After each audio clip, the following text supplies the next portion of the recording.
Illini Rutgers. Oh, what a game. Let's talk about it. Locked On Illini. Let's go.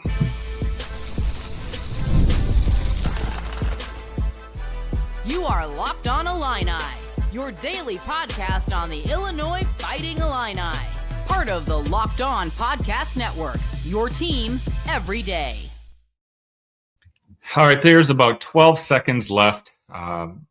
We just had our kicker attempt to kick a field goal, but they were iced. I just want to get on real quick just to let you know this episode is brought to you by FanDuel. You can start the season with a big return on FanDuel. New customers can place a $5 bet, and you'll get started with $150 in bonus bets if you win your first $5 bet.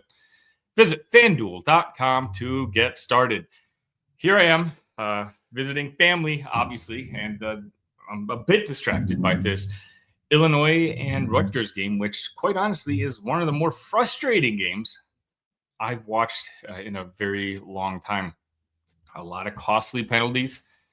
Our prominent guy on defense and our quarterback, really, I know some of you are going to disagree with me, are just having some of their worst games today. Gabe Jackus, maybe a game-causing penalty at the end of the game.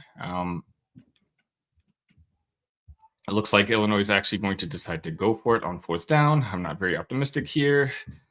They go, and it's a first down. And oh my gosh, wait.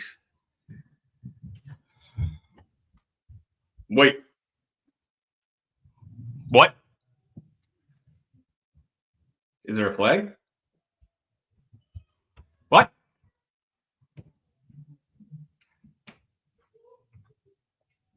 Who else saw that? Did that just happen? What?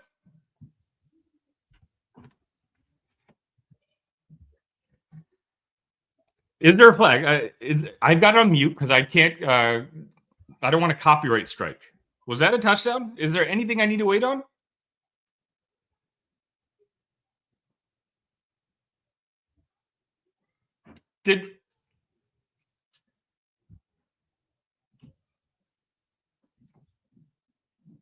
Are you kidding me? Okay.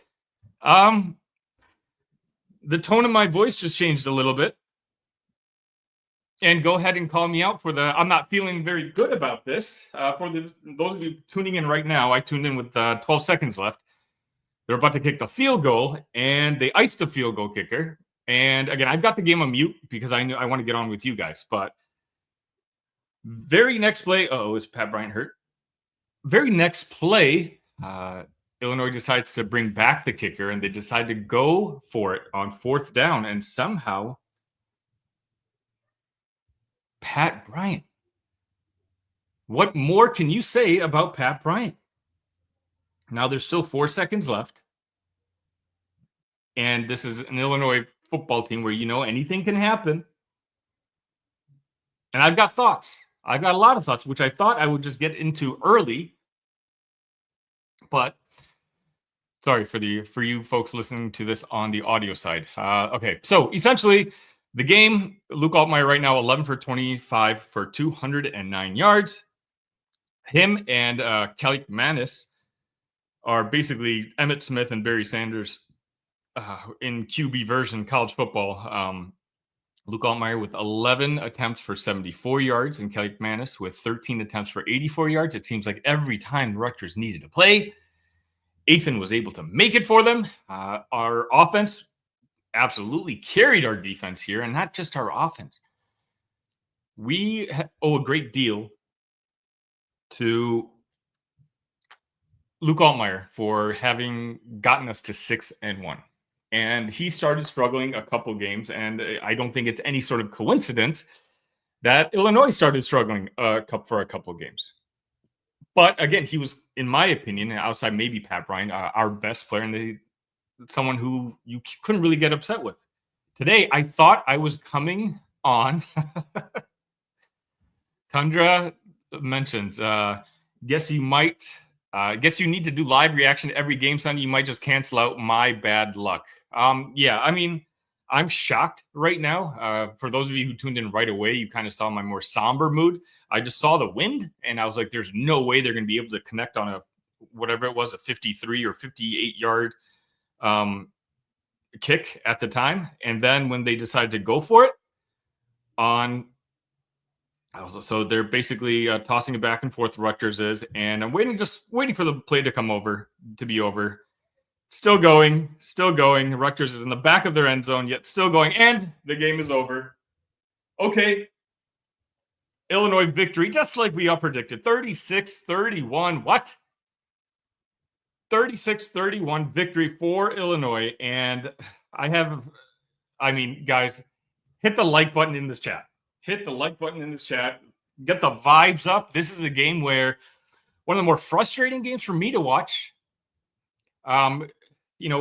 Illinois is where they were. This is so funny, right? I'm watching this entire game, and I know I'm going live immediately afterwards.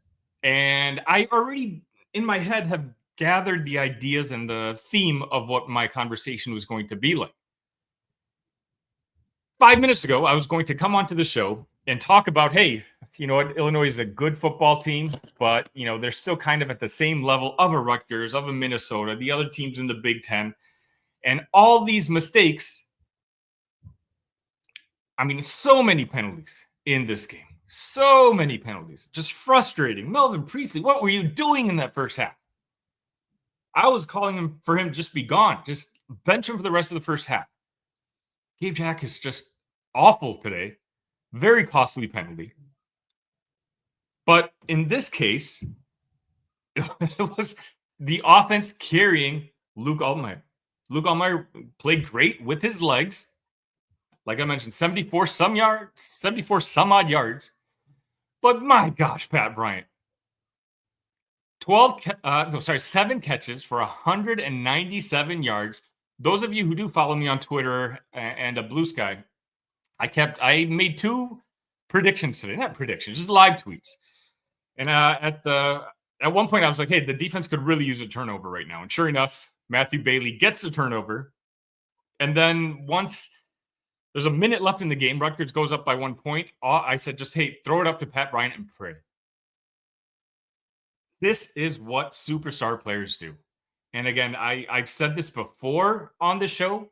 Pat Bryant, to me, is one of my favorite stories as an Illini player. Because you're not going to see many more Pat Bryants, right? You're not, in this day and age with people coming in and coming out, Pat Bryant, you're not going to see many guys who are not seeing the field, getting thrown at early in their careers, decide to want to stick around and play all 4 years.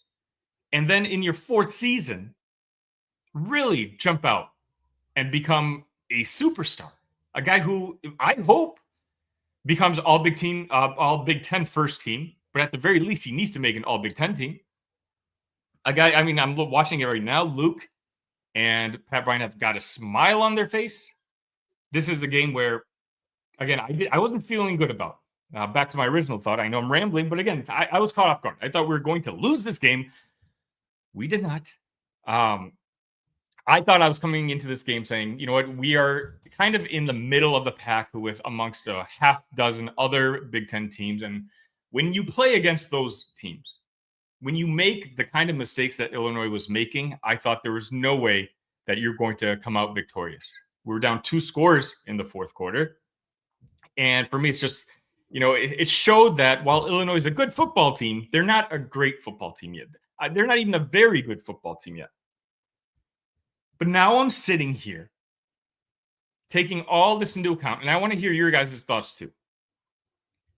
This is kind of shows me even more what I talked about last week when I talked about Brett Bielema and the fact that Illinois fans don't necessarily have to worry about the whole mantra of, oh, hey, we're Illinois. We're going to screw things up. Because you know what? Like this button if that's what you thought. With a minute left. And Kalamanungai scored his first receiving touchdown of his career. By the way, he's a senior. With a minute left, all of a sudden, we are down. They kick the extra point. We're down 1 point. A lot of us, and maybe probably me, definitely me, was like, oh, here we go. The post game is going to be, I'm going to have to deal with a lot of negativity, but usually I try to be the positive guy in a sea of negativity, right? I think that's why some of you appreciate these shows. I know the Illini fan base is super passionate and they really love their athletics. And so they like to be passionate and they like to be emotional. When they're down, they're really down. And so I like to try to keep things somewhat elevated. And again, I apologize, I'm traveling. So for the backdrop, if you could see the setup I'm trying to do here on YouTube, I'm doing my best. But just like I talked about last week with Brett Bielema, we don't necessarily have to worry about that November swoon. You know who has a short memory? Apparently me. I talked about it. Like, I literally just talked about, hey, I don't have to worry about Illinois things happening to Illinois. Because that's what happened a minute ago. Sorry, with a minute left in the game. But Brett Bielema and this team, and we say this all the time, and I've said this all season long, this team believes in itself. Even when most of the fan base doesn't. Even when all your group chats were, I'm sure, hands to the face emoji. Luke Almighty to Pat Bryant, throw it up and pray to Pat Bryant. And guess what happened? He came down. And again, I'm admitting I started this live feed when we were, there's 12 seconds left. And it looked like we were going to kick a field goal. I didn't realize I got to take a quick break right after this.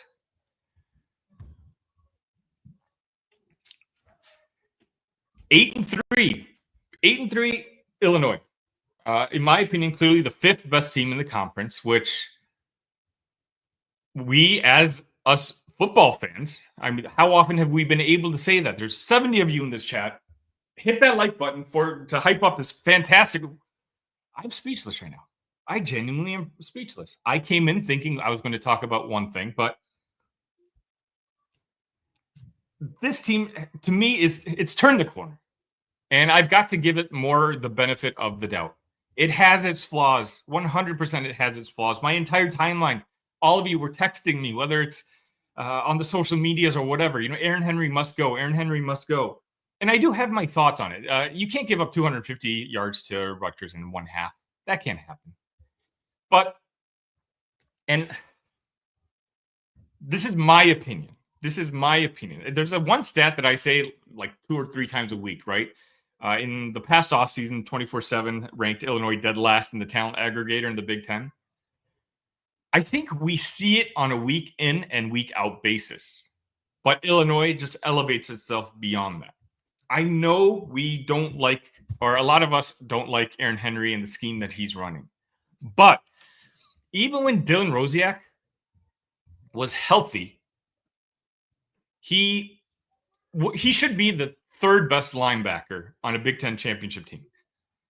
He was our best linebacker. We have good corners. We have good defensive backs, but we don't have an elite guy like we've had in the past. I think right now, Aaron Henry, who I would grade out, and most of you are probably going to disagree with, I would grade him out as maybe a B-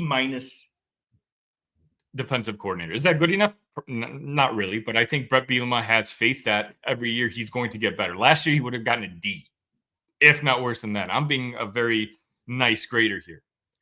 This year, I think he's had good games. I think he's had bad games. I think he's had some really awful halves. But I don't think it's all on him. Now, granted, this is an issue with the coaching staff. If you don't have enough talent on the defensive end, whose fault is that? And maybe you kind of have to talk about going back to, I think Brett Bielema's philosophy is his coordinators don't really recruit. Aaron Henry was one of our best recruiters when he was our defensive backs coach. And I do think that we're missing a lot of that. Because as a defensive coordinator, I think he's so raw that he still needs talent on the defensive side. Today is just one of those games where you just throw your head up and be grateful. What I say after the Purdue game. Let's see if anyone in the chat remembers. Although the mood is slightly different on this one, for sure. What I said after that Purdue game was, when everyone was jumping off ship. gave up 49 points to the worst team in the Big Ten. A win is a win is a win. This is one of those wins where Rutgers fans feel super salty right now. I'm afraid to text my good friend Aaron Brightman from the Scarlet Faithful podcast, who had a segment on Friday. Philip is right. A win is a win is a win. And now guess what? Illinois is at 8 wins, at 8-3 record. 8-3 by any stretch. You can't be a bad football team and be 8-3. Okay? I don't think you can be an average team, play in the Big Ten, and be 8-3.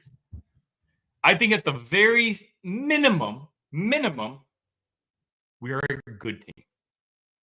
We have flaws, we have holes, we have glaring holes. But I think what we're seeing is so does every team in the country. Every team in the country has holes. There's not one team out there outside Ohio State, Oregon, Texas, and even those fan bases. You tune into their post games. They're complaining about the same thing. Teams not being perfect is not unique to Illinois football. But 8-3 is 8-3. We've guaranteed ourselves at least as many wins as the team from 2 years ago had. And tell me if you agree with me. I think the 2022 team was was more talented than this team that we have right now. That one had NFL stars on that football team. Who is an NFL star on this football team? On this year's team? Pat Bryant, I think maybe. I love Pat Bryant, so I'm not going to disparage him in any sort of way. I don't think he's a first or second round pick. I think he's like maybe an early to mid round draft pick. I think his body control. He lacks the speed that the top wide receivers who get drafted very high have. But man, if I was an NFL GM, and I'm watching Pat Bryant tape, he's the guy I've got marked down as hoping I can get him later in the draft. But outside Pat Bryant, you're talking about Gabe Jacas, right? Gabe Jacas did not have a good game today. Offensive line, okay, do you have J.C. Davis? Sure. But you're talking about mid-round pick. Melvin Priestley today was awful. It's awful.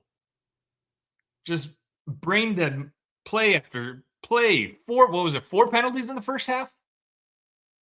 Luke Altmaier could not complete a throw, seemingly over 15 yards most of this game.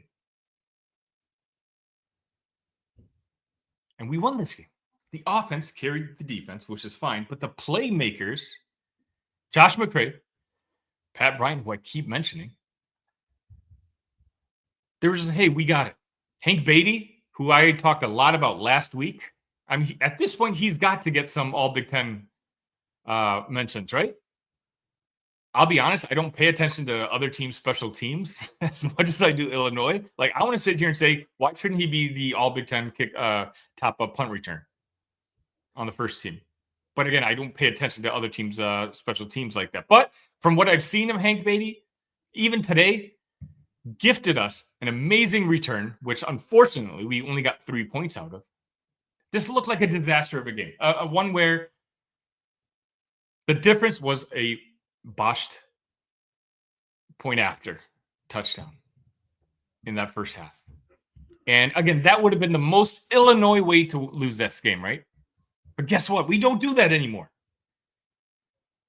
Under Brett Bielema, under this coaching staff, look, we take the bad with the good, but trust me, I know we love to talk about the bad, but trust me, there's a lot of good.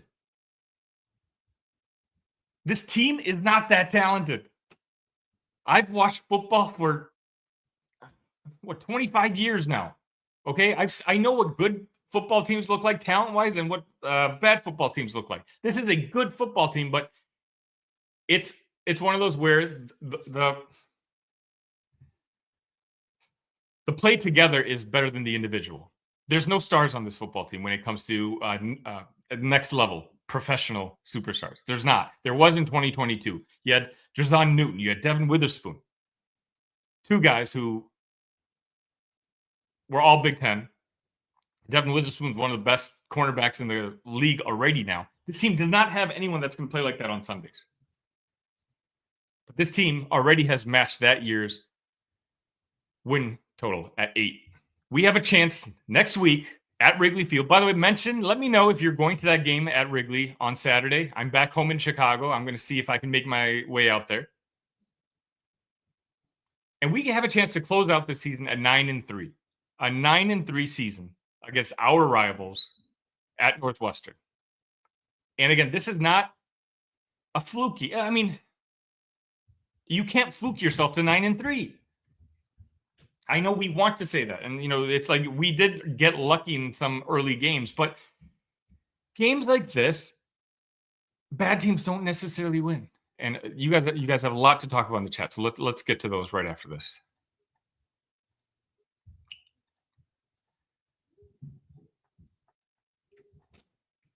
All right, so Sean was one of the first people to tune in and said, game isn't over yet. I think he saw my face and he saw that I wasn't very optimistic. William Whipple says, turn the game off. Only to find out from a friend they won. Philip says safety. Yeah, I just saw that final score 38-31. So congratulations to those of you who had 6.5, which apparently was also Philip. Covered his alt spread. Holy moly, said Happy Hermit. Who also said we overcame Priestley's awful game. This was so bad, guys. This was such a bad, you can see the talent, and we've seen the talent all year long, but you can also see that there's something that keeps him from reaching the next level. He can be an elite offensive lineman in the Big Ten, an all-conference offensive lineman. I'm looking forward to having him back next year, but man, this coaching staff needs to have a conversation with him and really figure out what's going on up there sometimes. Tundra says a very popular comment. Wasn't super impressed with Henry today. Probably shouldn't give up almost 100 yards rushing to the quarterback. Yeah, you can tell Rutgers, and this does not surprise me because Rutgers is coached by Greg Schiano, one of the best coaches in the country. They obviously saw something on tape. And they know, you don't have to watch tape. You don't have to be a good coach to know that Illinois can't stop running offense. But I think they definitely found something in the sense of a quarterback being able to have a lot of space on that field. Kevin says, soft defensive scheme. I agree. TM says, okay, good win. I thought Brett was about to have Eberflus mental relapse. I was really confused at the end of the game when they just ran the ball with Luke Altmaier, when obviously we still had another 10 yards to go and the clock was running and you had to use your last timeout. Shame on me. But again, this is where I go, what are you guys doing? We're so close. We're so close to turning that corner. But you still do these dumb mistakes. But what happens? Ultimately, they come back and I'm the fool. TM says, you're right. Illinois is a good team, not a great team. It's clearly got flaws, right? Games like Minnesota, Rutgers, the last 2 weeks, those are essentially 50-50 games, right? Now, Minnesota's a good football team. I think Rutgers is an average football team. I think they've lost a lot of players due to injuries. I think had those players been on the field today or this season, they wouldn't have to worry about getting their first victory over a top 25 team. But these are all good teams. And if they're good teams, Illinois is right there. Brett didn't look good towards the end. I thought he was going to have a medical emergency. Yeah, Brett, I'll leave those comments to the chat. Now Illinois must avenge their loss to Northwestern last year. Absolutely. 9-3 is there for the grasping. There's 84 of you in here. What a win. Hit that like button. Set the good vibes. I'm here after every post game. Let me know in the chat, okay? My plan was, look, the basketball game's on right now, right? I go live after every football game. I go live after every basketball game. I was like, maybe I'll give myself a break after the basketball game since I'm already doing the football game. But if you guys want, I'll also do the post game, which I'll catch up on watching the basketball game after that one. But please, if you're here for the first time, I do this live after every game. I do a half hour of Illini content after every day. So please, if you're not subscribed already, please do.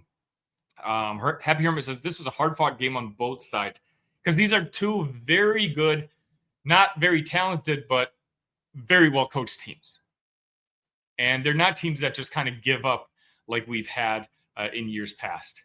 Cat Feline says, it looks like he got his weight down. I think we're talking about Brett Bielema. Yes. TM says, I'm not going to go too far and say Illinois has turned the corner. So TM, I guess I have to define what I mean by corner. For me, Illinois has a history, and it's okay for me to say this because I'm an Illinois fan, right? Illinois has a history of falling on its own 2 feet, on being the cause that they can't reach the next level. The November swoon, right? Like every November, Brett Bielema can't win games. Oh, every time the game is close at the end, Illinois always screws up. This year, we have not done that. This year, twice now. And there's going to be a third game. Please remind me what the other games are. But I can think about Purdue. Purdue, we were losing with 50 some odd seconds left. What happened? Luke Altmaier drove our offense down. We tied the game, went into overtime with 50 seconds left. That's a game Illinois would not have won in the past. Today, with, again, a minute 8 left, Rutgers scores a touchdown, goes up by 1 point. What happens? Luke Altmaier drives, throws it up to Pat Bryant. Pat Bryant comes down with it. And then even then, with, 12 seconds left, in a super windy Piscataway, we line up for the field goals, and that's foolish me when I come on for the live stream. Not very optimistic. Rutgers decides to ice them. Now, imagine if Rutgers decide not to ice them. Think about that for a sec. You think Greg Schiano's kicking himself right now? We had no timeouts. So if they chose not to ice us, we would have had to kick that field goal into that 30-mile-per-hour wind and probably lost. So Rutgers actually did us a favor. Again, this is what I mean. Turn the corner. Sometimes breaks start to go your way. Now, granted, it was 4th and 13 or something like that. I wasn't expecting Luke Altmaier to be able to connect to Pat Bryant and him make it all the way down to the end for an end zone. But that's what I mean. Turn the corner. The program, the team. It's a long process, and it's longer than any of us want it to be. But we have to understand when it comes to football, we're dealing with different resources than some of our contemporaries are. This is going to take a long process to turn around. We're just lucky we have the guy to do it for us. We're lucky we have a guy who has the roadmap, and he's not taking shortcuts.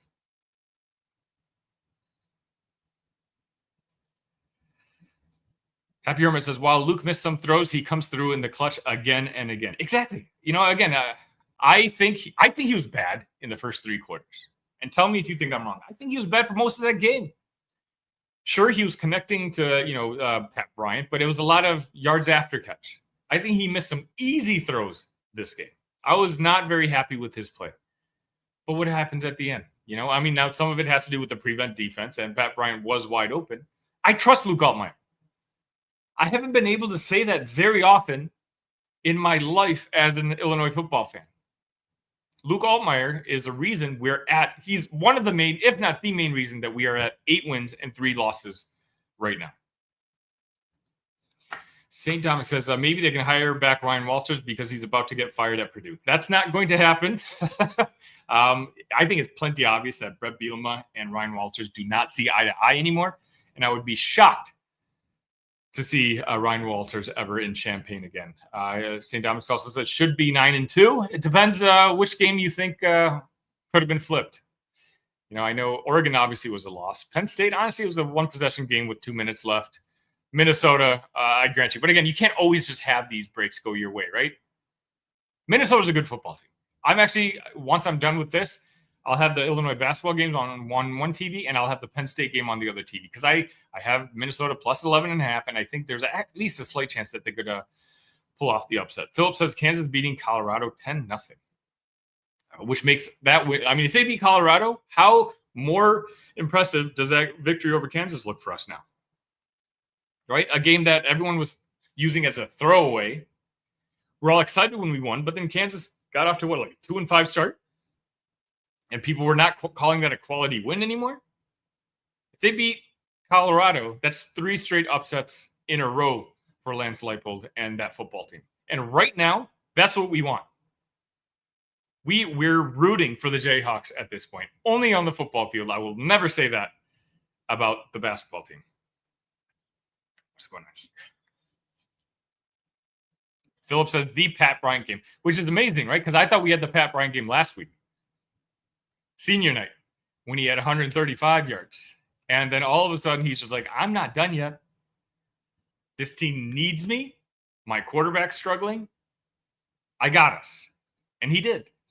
Hoping Altmaier doesn't see dollar signs and jump into the portal. I don't think so. I would be shocked if he did. He's a good quarterback. Top 5 quarterback in the Big Ten, I truly believe. But I think him and Barry Lunny Jr., and I know some of you guys have your thoughts on Barry Lunny Jr. I think him and Luke staying together for a second year has been beneficial to both. And now we have a chance to bring Luke back in for a third year next year. And, especially if we don't make a change on the offensive coordinator side, which I don't foresee us doing. I think Luke coming back alone. Now, granted, we are going to have to pony up. So if that's what you mean, yeah, we're going to have to raise the NIL funds a little bit to bring Luke back. But he's the most important player to bring back. I think bringing him back automatically makes us at least in the top half of the Big Ten next season as well.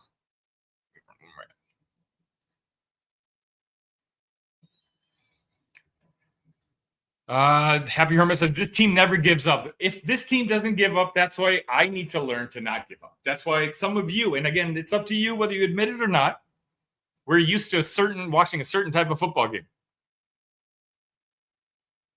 I'm the more optimistic one. I'm a positive guy compared to most of you guys, but I was very down at that last minute. And the fact that we pulled through, it's a simple reminder that I got to rewatch my own episodes. This team has turned the corner. I truly believe it does. Xavier Scott had a solid game. I think you're right. I had the game on mute, so I wasn't really able to identify individual players. Pat Bryant will be playing on Sundays, and yes, I will be at the game next Saturday. Illini represent. All right, James, let's be extra loud. I'm hoping I'm going to be able to make it there as well. He also says a lot of dumb penalties almost cost us. I thought for sure that would cost us. This was the type of game where I'm just like, there's no way our talent level can overcome all these mistakes. And you know what?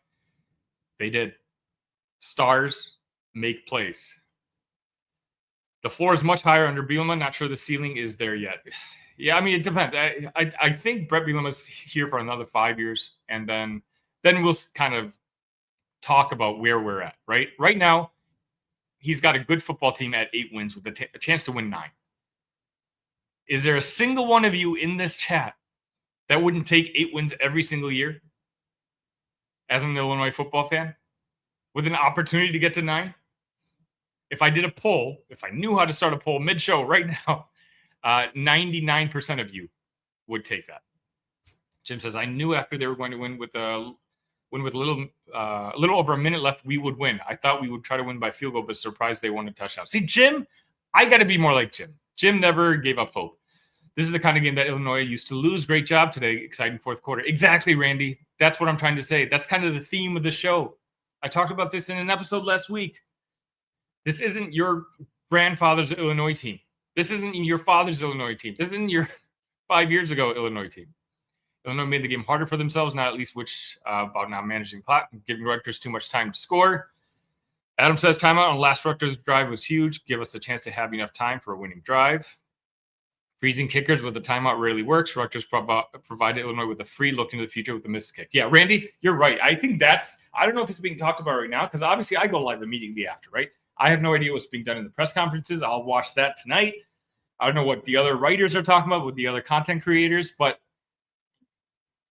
Rutgers has got to be kicking themselves. We had 0 timeouts. We were lining up for a field goal that was going to be like 58 yards in 30-mile-per-hour wind. Bielema is him. Absolutely, Ben. Why did Lenny call the QB run before the last time? I was trying to figure that out. Ben, I was absolutely trying to figure that out. Brant says, are we officially a football school? It's time to have that conversation.